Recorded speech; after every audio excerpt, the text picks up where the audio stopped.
I lost my mom after plastic surgery. She, a couple days later, developed a blood clot in her legs and died of a pulmonary embolism. And I think the irony of the whole story is that she was not really happy, or was starting to become happier at the end of her life. And she ended up dying from something to try and make herself look better, which I feel like is just another sign of unhappiness. And I realized at that moment that life is just way too short, and you have to live life every day, and you have to just love yourself and love who you are. And with that sort of knowledge and understanding, you're able to just, I feel like, live the best life that you possibly can. I was 22 and decided, you know, why not just make the best of every day and the best of all of your time, and follow your dream and follow your passion, and know that, you know, today you're here, but tomorrow you might not be.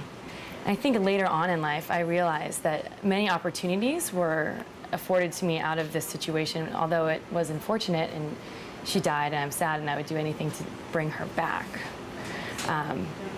That many of the opportunities that have presented themselves in my life, including being able to be a jewelry designer, were because of that situation. Another epiphany that I had was around 30. I got married when I was 25, and we ended up getting divorced at 30, and the person that I married was actually my college sweetheart.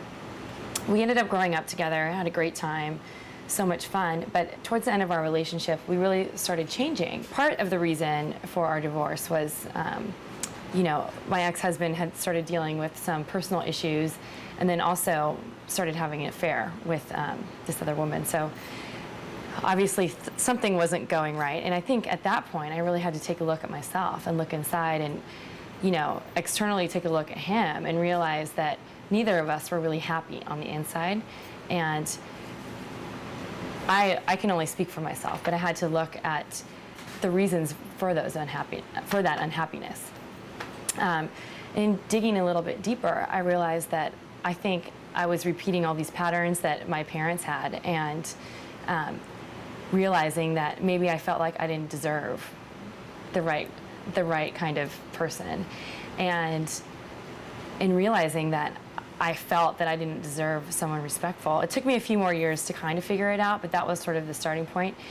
And when I started continuing to attract these same types of people into my life, I just realized that as they kept going, like, I could acknowledge it while I was in the situation, and finally I just said enough.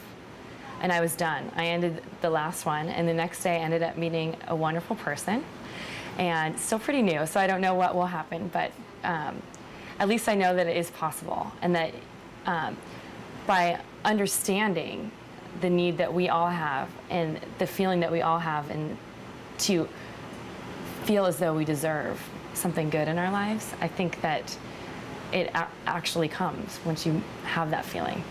It's like this law of attraction thing that you hear about all the time, you know, being open to the possibility and actually, like, acknowledging why you're not getting it allows you to actually have it and receive it.